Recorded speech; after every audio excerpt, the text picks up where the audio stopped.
कायल है बस कर्मों का, सम्मान करे सब धर्मों का।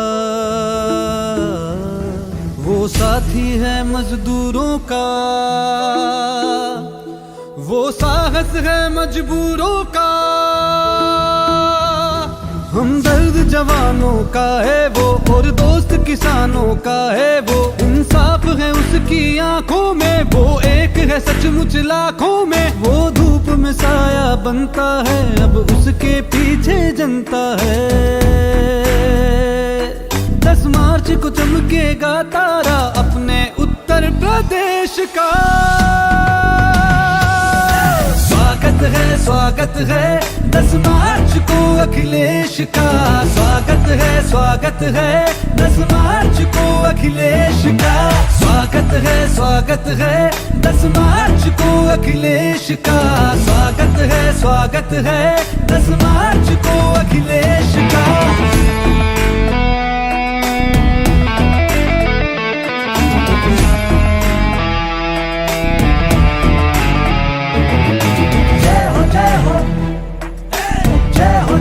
अखिलेश की जय हो, जय हो, जय हो अखिलेश की। अब उसका उजाला बिखरेगा, उसे रोक लगाना मुश्किल है। आंधी से कोई जाकर कह दे, सूरज को बुझाना मुश्किल है। 10 मार्च को चमकेगा तारा अपने उत्तर प्रदेश का। स्वागत है 10 मार्च को अखिलेश का। स्वागत है 10 मार्च को अखिलेश का। स्वागत है 10 मार्च को अखिलेश का। स्वागत है 10 मार्च को अखिलेश का। स्वागत है 10 मार्च को अखिलेश का। स्वागत है 10 मार्च को अखिलेश का।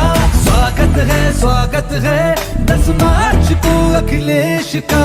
स्वागत है 10 मार्च को अखिलेश का। यूपी का ये जनादेश आ रहे हैं अखिलेश, आ रहे हैं अखिलेश। नई हवा है, नई सपा है, नई हवा है।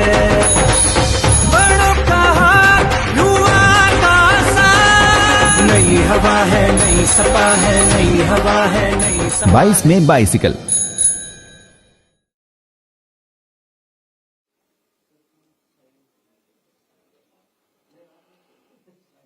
नमस्कार, आदाब, स्वागतम, शुभ स्वागतम, खैर मकदम, इस्तकबाल आप सभी लोगों का यहाँ पर हमारी वर्चुअल रैली में आप सभी का स्वागत है। मैं हूं नवेद सिद्दीकी और आप सबका स्वागत करते हैं। जैसा कि आप जानते हैं कि डिजिटल रैली, वर्चुअल रैली चुनाव आयोग की गाइडलाइंस को देखते हुए, फॉलो करते हुए हम लोग यहाँ पर वर्चुअल रैली कर रहे हैं, जिसमें हमारे वक्तागण आते हैं और अपने विचार आपके समक्ष रखते हैं, आपके रूबरू रखते हैं, आपके करीब रखते हैं, आप उन्हें सुनते हैं। हमारे फेसबुक पेज पे, हमारे सोशल मीडिया जितने भी हमारे हैंडल्स हैं या हमारे पेजेस हैं, सबके ऊपर आप हमसे जुड़ते हैं और मैं देख सकता हूं यहाँ पर कि आप लगातार बड़ी तादाद में लगातार हमसे जुड़ रहे हैं। तो जुड़ने के लिए बहुत बहुत धन्यवाद और समाजवादी विचारधारा को आगे बढ़ाने के लिए भी बहुत बहुत धन्यवाद।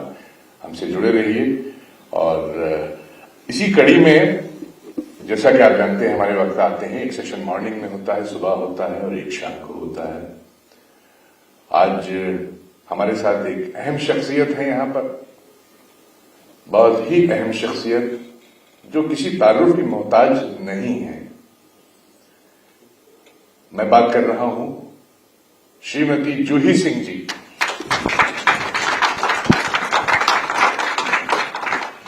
जूही जी समाजवादी पार्टी की सीनियर लीडर हैं और आप महिला सभा की राष्ट्रीय अध्यक्ष भी हैं। आदरणीय जूही जी इसके साथ समाजवादी पार्टी की राष्ट्रीय प्रवक्ता भी हैं और हमें भी बहुत खुशनसीबी है हमारी कि जूही जी से काफी कुछ हमें सीखने को मिलता है जब हम लोग टीवी पे बैठते हैं और आपके समक्ष होते हैं, रूबरू होते हैं। तो उसके लिए तो हम जूही जी का धन्यवाद करते हैं। बहुत ही मजबूती से अपना पक्ष आप टीवी डिबेट्स में रखती हैं, वो आप देख ही रहे हैं। आपने यूनिवर्सिटी ऑफ लंदन से पब्लिक पॉलिसी एंड मैनेजमेंट में पीजी किया है। आप आदरणीय श्री अखिलेश यादव जी की सरकार में उत्तर प्रदेश बाल अधिकार संरक्षण आयोग की अध्यक्ष भी रह चुकी हैं। समाजवादी पार्टी को आगे बढ़ाने में जूही सिंह जी ने महत्वपूर्ण भूमिका निभाई है और लगातार निभा रहे हैं, लगातार उस मार्ग पर अग्रसर है।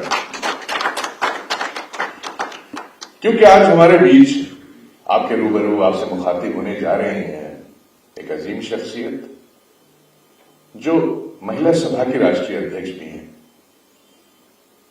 तो महिलाओं के बारे में बस हम ये कहेंगे कि जितना सम्मान आदरणीय अखिलेश यादव जी ने अपनी सरकार में जो जो चीजें की हैं वो आपको बताने की जरूरत नहीं है। आप सब लोग उसे बखूबी वाकिफ हैं और अच्छी तरह से उसको आप जानते हैं कि महिलाओं का कितना सम्मान किया है। क्या किया है? सम्मान। महिलाओं का सम्मान यानी 1090 एक दो चीजें हैं वो हम आपको बताएंगे, बाकी चीज तो जूही जी यहां पर नहीं है। 1090 वुमेन पावर हेल्पलाइन, ये वुमेन पावर हेल्पलाइन जो है बहुत अपने आप में एक ऐसी चीज है जो जब आई तो उसके बाद एक बहुत ताकत मिली हमारी बहनों को, हमारी महिलाओं को, सबको, और उनका बड़ा सम्मान हुआ। और ये नाम के ऊपर भी मैं आपसे कुछ बताना चाहता हूं कि जब इस नाम का डिस्कशन चल रहा था कि विमेन पावर हेल्पलाइन, तो इसको पावर लाइन नाम दिया गया, विमेन पावर लाइन, हेल्पलाइन नहीं दिया गया। हेल्पलाइन में हमारे राष्ट्रीय अध्यक्ष जी ने ये कहा कि नहीं, हेल्प की बात नहीं करेंगे, हम पावर की बात करेंगे। उनके पास पावर रहता है और पावर ही उनके पास रहेगी। ये एक बहुत बड़ी चीज थी। उसके बाद कन्या विद्याधन भी आया, ये सारी चीजें भी मुहैया कराई गई लगातार, और एक नहीं दो नहीं, अगर मैं बताऊंगा तो फिर नाइंसाफी होगी जूही जी के साथ, क्योंकि उनको भी आपको कुछ बताना है कि क्या क्या हमारी सरकार ने किया था और क्या आगे हमारी सरकार आदरणीय अखिलेश यादव जी करेंगे। तो बस जूही जी को बुलाने से पहले हम दो लाइन आपसे रूबरू आपके होंगे, पसंद आएगी तो दाद चाहूंगा कि हवाएं जोर कितना भी लगाएं आंधियां बनकर। हवाएं, देखिए होता क्या है कि बहुत से लोग किस तरह से इसी सरकार में देखिए जो मौजूदा सरकार है, किस तरह से हम लोगों को क्या क्या कहा जा रहा है, हम लोगों के ऊपर क्या क्या उंगली उठाई जा रही है, ये सारी चीजें आप देख रहे हैं। कभी कुछ कहा जाता है, कभी गुंडों की पार्टी, कभी नमाजवादी, कभी आतंकी, कभी माफिया, न जाने क्या क्या। लेकिन हम लोग अपना काम कर रहे हैं। हम सिर्फ उत्तर प्रदेश की जनता की खुशहाली के बारे में सोच रहे हैं और आगे बढ़ रहे हैं। तो हवाएं जोर कितना भी लगाएं आंधियां बनकर, मगर जो घिर के आता है वो बादल छा ही जाता है।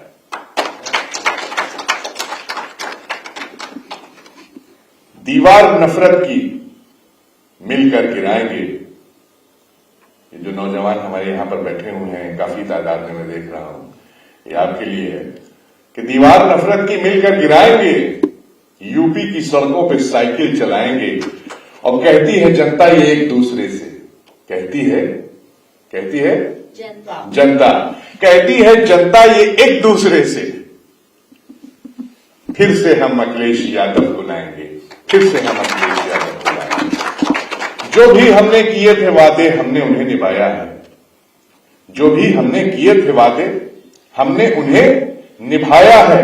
सारे बेबस मजलूमों को दिल से गले लगाया है।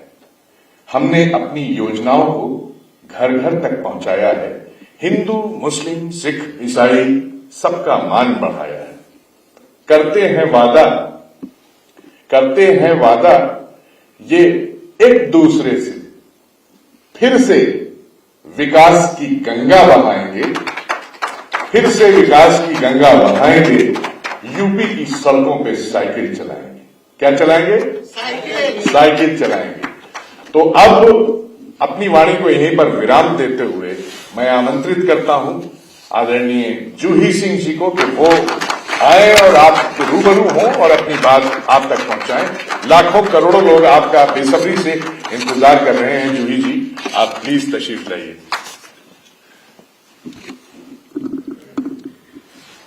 आप सबको जूही सिंह का प्रणाम। आज इस मंच के माध्यम से अपनी बात रखने का अवसर मुझे मिला, इसके लिए मैं समाजवादी पार्टी के राष्ट्रीय अध्यक्ष आदरणीय अखिलेश यादव जी को धन्यवाद देती हूं। आज उत्तर प्रदेश का स्थापना दिवस है।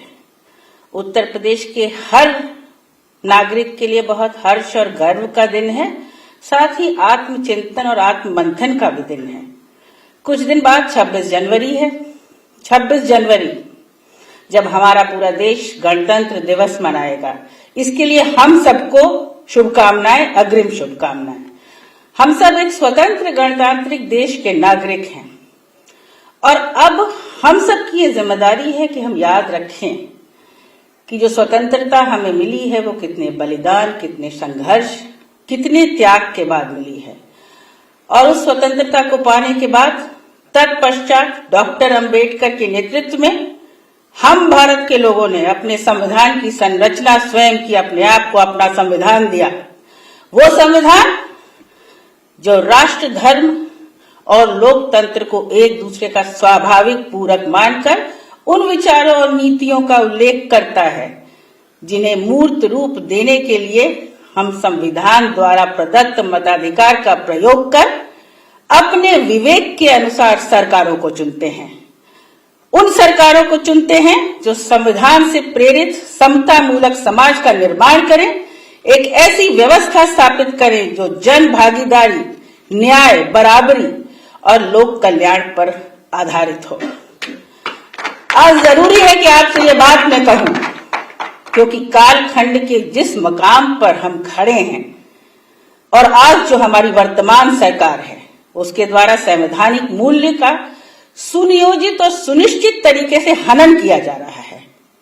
हमारे सामाजिक और आर्थिक ताने बाने को नष्ट करने के लिए षड्यंत्रकारी शक्तियां निरंतर प्रहार कर रही हैं। हमें उन्हें रोकना है, हमें उन्हें रोकना है और अपनी बात मैं यहाँ तथ्यों और प्रमाण के साथ आपके सामने रखती हूँ।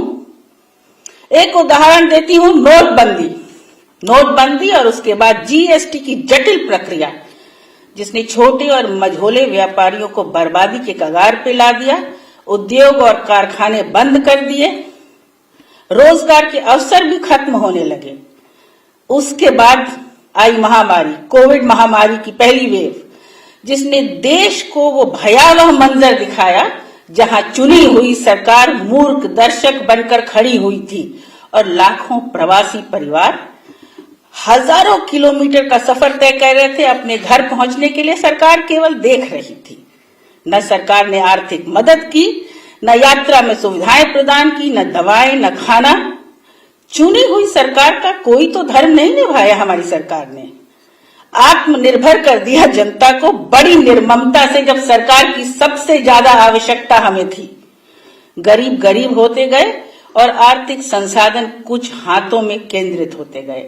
आज ही एक रिपोर्ट आई है जिसके अनुसार 15 करोड़ परिवारों की आय 53% घट गई है। भारतीय जनता पार्टी की सरकार में सोचने का विषय है ये। फिर किसान की बात करूंगी। हमारा अन्नदाता आज अभूतपूर्व आर्थिक संकट से गुजर रहा है। सरकार ने फिर बिना किसानों के सहमति से संसद में विस्तृत चर्चाओं को टालते हुए 3 काले कृषि कानून पारित किए। और जब किसान ने अपनी सरकार से बात करनी चाहिए, जब किसान ने कानून का विरोध किया, जब किसान ने अपनी बात कहनी चाहिए, अपने फसल का लाभकारी मूल्य मांगा, तो उस पर मुकदमे लगा दिए गए, उसे आंदोलन करने पर मजबूर किया गया। उसके अधिकारों की मांग को राष्ट्रद्रोह, गुंडागर्दी, अंतर्राष्ट्रीय साजिश और अन्य अकल्पनीय उद्बोधन से सरकार के प्रतिनिधियों ने नवाजा। उत्तर प्रदेश का प्रमाण, गोरखपुर में ऑक्सीजन की कमी के अभाव में बच्चों की मौत और उससे संबंधित एक अहंकारी उत्तर प्रदेश सरकार के मंत्री का बयान कि अगस्त में तो बच्चे मरते ही हैं। हम सब ने सुना है और हमें याद भी है, हालात अभी भी वही हैं।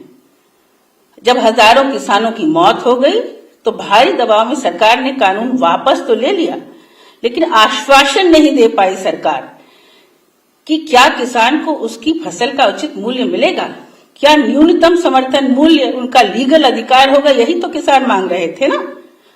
किसान को मिला क्या? जब एक किसान सभा थी, किसान एकत्रित थे, तो हमारे एक बड़ी मंत्री के बेटे की गाड़ी से किसानों को कुचल दिया गया, पत्रकार को कुचल दिया गया, किसान को मौत मिली और उस मंत्री का इस्तीफा तक नहीं लिया गया, उसकी जवाबदेही भी नहीं तय की गई, जिसके पुत्र पर आज स्पष्ट आरोप हैं इस दुर्घटना, इस गुनाह में संलिप्त होने के। ये इस सरकार की पहचान है कि जब भी सरकार के विरोध में, सरकार की नीतियों के विरोध में कोई भी आवाज उठती है तो उसका दमन कर दिया जाता है। फेसबुक पर आप लिखिए, युवा अगर झंडा उठाता है, अगर रोजगार मांगता है, नौकरी मांगता है, पत्रकार सच्ची कहानियां लिख देते हैं तो जेल और मुकदमा। योगी आदित्यनाथ को अगर कोई पसंद नहीं आता है तो जेल और मुकदमा। और मैं कहना चाहूंगी, समाजवादी पार्टी के हमारे जुझारू कार्यकर्ताओं पे सबसे ज्यादा फर्जी मुकदमे लगे हैं और दुखद यह है कि ज्यादातर वो मुकदमे लगे हैं क्योंकि कोविड काल में उन्होंने लोगों की मदद की। बेरोजगारी, महंगाई चरम सीमा पर पहुंच गई है, लेकिन एक मंजर ये भी है कि जब कोविड की दूसरी लहर आई तो संविधान का निर्माता, भारत के नागरिक अकेले ही उससे जूझ रहे थे। एक मूक दर्शक फिर बन गई सरकार। हम सब ने स्वास्थ्य सेवाओं के ध्वस्त होने के कारण, अपनी सरकार की अकर्मण्यता के कारण किसी न किसी अपने को खोया है। न ऑक्सीजन थी, न हॉस्पिटल, न बेड, न दवाई, न पीपीई किट, न एम्बुलेंस। हमारे अपनों के अंतिम संस्कार के लिए कभी कभी तो सम्मानजनक अंत्येष्टि की जगह भी नहीं थी। चुनी हुई सरकार फिर गायब थी। वो न अपने राष्ट्र धर्म न अपने लोक धर्म का पालन कर रही थी, क्योंकि उसका एक ही धर्म था, एक ही मकसद था, झूठे प्रचार के धर्म का अनुसरण करना। और उत्तर प्रदेश की सरकार की संवेदनहीनता का तो ये आलम है कि सत्ता के लिए उसने अपने नागरिकों की जीवन की तिलांजलि दे दी। पंचायत चुनाव में उत्तर प्रदेश को झोंककर 1600 शिक्षकों की मौत हुई है ड्यूटी पर, जो चुनावी ड्यूटी पर थे। जब शिक्षकों की मौत हो रही थी, हम मौत से लड़ रहे थे, तो सरकार चुनाव में व्यस्त थी। सामाजिक विद्वेष और विभाजन फैलाना इस सरकार की प्राथमिकता थी और है। इसे हमें समझना पड़ेगा, क्योंकि वर्तमान सरकार जिस तानाशाह और अत्याचारी विचारधारा से प्रेरित और पोषित है, उसे जीवित रखने के लिए आवश्यक है कि हम आपस में लड़ें, नफरत करें, ईर्ष्या करें, अपनी रोजमर्रा जिंदगी में इतने उलझ जाएं कि हमारी सोच सीमित हो जाए, हमारी तर्क संगत समझ प्रभावित हो जाए। वास्तविकता यह है कि ये सरकार जन विरोधी और विनाशकारी है। आज राष्ट्रीय बालिका दिवस है, किंतु एनसीआरबी के आंकड़े तो कुछ और ही बताते हैं। वो बताते हैं कि कहीं भी बालिकाएं सुरक्षित नहीं हैं। महिलाओं और दलितों के खिलाफ हिंसा के अपराध बढ़े हैं, इसमें उत्तर प्रदेश नंबर 1 पे है। ये एनसीआरबी के आंकड़े हैं। हाथरस, बनारस, लखीमपुर, बुलंदशहर, गोरखपुर, प्रयागराज, आजमगढ़, लखनऊ, कानपुर, बस्ती, बाराबंकी, रोज बलात्कार की खबरें आती हैं, अपहरण की खबरें आती हैं। हम सुरक्षित नहीं हैं। साथ ही बढ़ रही है सरकार की संवेदनहीनता और सामाजिक हिंसा। पुलिस कस्टडी में हुई मौतों में उत्तर प्रदेश प्रथम पायदान पर है। कल ही लखीमपुर से एक 17 वर्ष के हमारे युवा साथी को पीट कर मार दिया। सामाजिक दायरे में आए, बहुत बड़ी बड़ी बातें करती है यह सरकार। तो एसडीजी गोल्स, जो हमारे सतत विकास लक्ष्य हैं, उसमें उत्तर प्रदेश सबसे निचले पायदान पर है। उत्तर प्रदेश नीति आयोग की रिपोर्ट के अनुसार स्वास्थ्य सेवाओं में सबसे निचले पायदान पर है। ग्लोबल हंगर इंडेक्स 116 देशों में हमारा नंबर 101 है। दुखद है, भुखमरी एक बहुत बड़ी समस्या और चुनौती है। अजीम प्रेमजी यूनिवर्सिटी के अनुसार एक वर्ष में, केवल भारतीय जनता पार्टी के शासन के एक वर्ष में 23 करोड़ नए परिवार भारतीय गरीबी रेखा के दायरे में आ गए हैं। ग्लोबल डेमोक्रेसी इंडेक्स, हम लोकतंत्र हैं, सबसे शक्तिशाली लोकतंत्र हैं, लेकिन ग्लोबल डेमोक्रेसी इंडेक्स में भारत की स्थिति बद से बदतर होती जा रही है। हम 51 से 53 पहुंच गए हैं। गैर पारदर्शी निजीकरण, सरकारी संपत्तियों को बेचना, सुरक्षित रोजगार खत्म करना, लैटरल एंट्री आईएएस में कराकर सरकारी सेवाओं में युवाओं के अवसरों और भागीदारी को सीमित करना, इस सरकार की कुछ अनुपयोगी काम है। हम भारत के लोग हैं, हम उत्तर प्रदेश के लोग हैं, खतरनाक ताकतों को पहचानते हैं, इसलिए हम मिलकर इन्हें रोकेंगे। उत्तर प्रदेश रोकेगा। और क्यों रोकेगा? हमारे पास उदाहरण है 2012 से 2017 की अखिलेश यादव जी की समाजवादी पार्टी सरकार का विकास का यदि खाका खींचा जाए तो अतुलनीय काम हुआ था। कुछ उदाहरण, कुछ तथ्य मैं देना चाहूंगी जो प्रत्यक्ष प्रमाण है कि अखिलेश यादव जी का काम बोलता है। अपराध नियंत्रण के लिए तकनीक का प्रयोग, डायल 100 1090, महिला सम्मान प्रकोष्ठ, स्कूल कॉलेज में सेल्फ डिफेंस की ट्रेनिंग, रानी लक्ष्मीबाई कोष, रानी लक्ष्मीबाई सम्मान, Lucknow metro, Kanpur metro, Agra expressway जिस पर लड़ाकू विमान बहुत पहले हमने उतार दिए थे, पूर्वांचल एक्सप्रेसवे, पोषण मिशन, गर्भवती महिलाओं के लिए 108 एम्बुलेंस सेवा, 102 एम्बुलेंस सेवा, हौसला योजना, साइकिल वितरण। बुंदेलखंड में जब सूखा पड़ा था तो समाजवादी राशन पैकेट का मुफ्त वितरण। बुंदेलखंड में जल संरक्षण के लिए तालाबों का नवीनीकरण, 18 लाख विद्यार्थियों को लैपटॉप वितरण, 55 लाख महिलाओं के खाते में सीधा समाजवादी पेंशन का पैसा पहुंचता था, direct cash transfer, direct benefit transfer, जिसकी बात आज मुख्यमंत्री कर रहे हैं। विभिन्न वर्गों को यश भारती से सम्मानित करना, पावर जनरेशन, बिजली की बात करते हैं तो मैं बताना चाहूंगी कि अभूतपूर्व काम किया अखिलेश यादव जी ने। और उनका ध्येय और मकसद क्या था? मकसद ये था कि सस्ती बिजली उत्तर प्रदेश में मिले, रोजगार मिले। 2016 में 3 थर्मल परियोजनाओं को आरंभ किया गया है जिसकी पूरी क्षमता 33,000 मेगावाट है। जवाहरपुर ग्रीनफील्ड परियोजना, ओबरा सी पावर परियोजना, हरदुआगंज एक्सटेंशन, कानपुर में 1x660 मेगावाट तापीय परियोजना, सोनभद्र में 2x660 मेगावाट तापीय परियोजना, घाटमपुर इलाहाबाद में 2x660 मेगावाट की तापीय परियोजना की स्थापना की और पुरानी बंद बिजली परियोजनाओं को दोबारा प्रारंभ करने की पहल की। क्लीन एनर्जी, ग्रीन एनर्जी के तहत वैकल्पिक ऊर्जा पर भी कार्य हुआ। कन्नौज हमारा गर्व, फकीरपुरा गांव में 225 किलोवाट के सोलर प्लांट का लोकार्पण उत्तर प्रदेश के लिए गर्व का विषय है।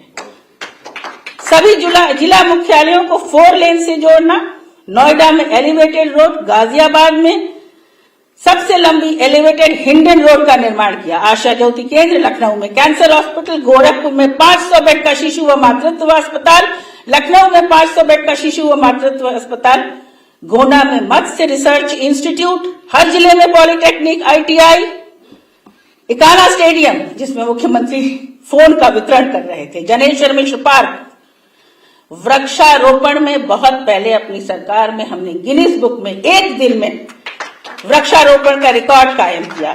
HCL, सैमसंग के कारखाने, वो HCL जिसमें आज 5,500 लोग काम कर रहे हैं, जिसमें 3,200 इंजीनियर हैं और हर वर्ष 500 लोग नए भर्ती किए जाते हैं। Amul dairy plant, Mother Dairy plant, Kamdhenu योजना, महिला डिग्री कॉलेज, हवाई अड्डे, 11 मेडिकल कॉलेज का निर्माण, स्थापित मेडिकल कॉलेजेस में 500 से 1100 सीट बढ़ाने का कार्य जिससे डॉक्टरों की कमी न हो, लोहिया आवास, किसान बाजारों का निर्माण।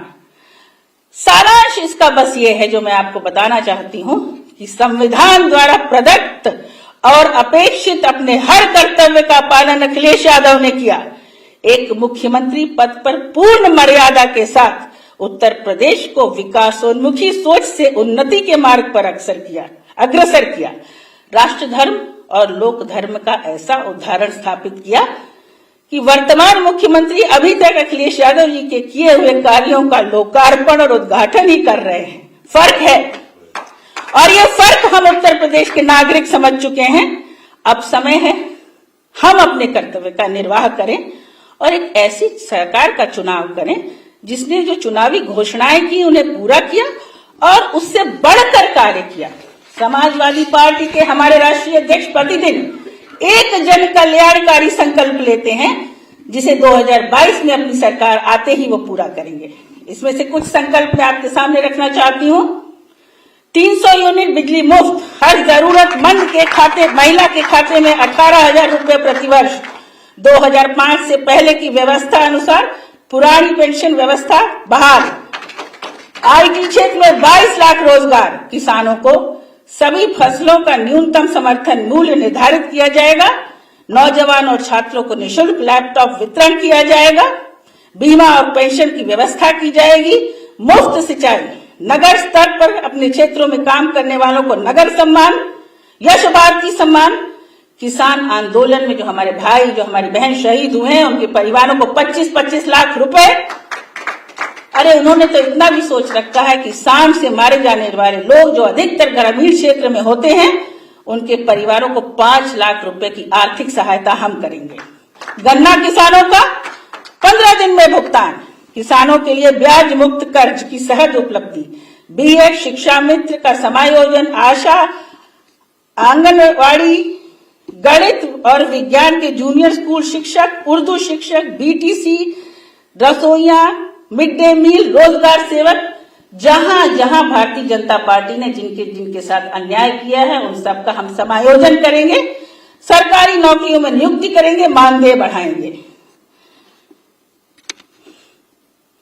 साझा करना चाहती हूं कि हम जल्द ही अपना घोषणा पत्र भी लेकर आएंगे जिनमें विस्तृत रूप से उत्तर प्रदेश के हर वर्ग के लिए खुशहाल जीवन के लिए कार्य योजना होगी। वह सकम समाहित होंगे, रोजगार के अवसर, बेहतर शिक्षा और गांव तक पहुंचने वाली स्वास्थ्य सेवाएं हमारी प्रतिबद्धता होंगी। अंत में इस संवाद को बस इतना कहकर मैं समाप्त करना चाहती हूं। सनद रहे, याद रहे, भूलिएगा मत, हमारे संविधान ने हमें अधिकृत किया है एक ऐसा जनप्रतिनिधि चुनने के लिए जो राष्ट्र धर्म और लोक धर्म को निभा सके, और अखिलेश यादव जी के रूप में हमारे पास एक ऐसा नेतृत्व है जो अपनी सब मर्यादाओं का पालन करते हुए जन सरोकार के मुद्दों को मूर्त रूप देते रहते हैं, चाहे वो पक्ष में रहें चाहे विपक्ष में रहें। अपने धर्म को उन्होंने बखूबी निभाया है। चंद पंक्तियां हैं, इनसे मैं अपनी बात फिर खत्म करूंगी। ये जब्र भी देखा है तारीख की नजरों ने, लम्हों ने खता की थी, सदियों ने सजा पाई। आने वाला वक्त हमसे सवाल करेगा और जमकर सवाल करेगा, इसलिए न हमें खता करनी है न खता होने देनी है, और न सदियां न सजा पाएं, ये हमारी जिम्मेदारी और प्रतिबद्धता भी है।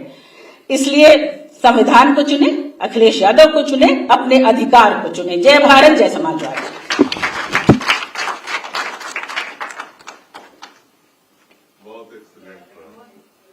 जनादेश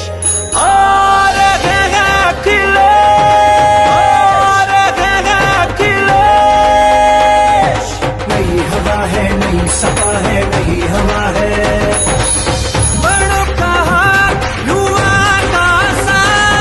नई हवा है, नई सपा है, नई हवा है, नई सपा। 22 में बाइसिकल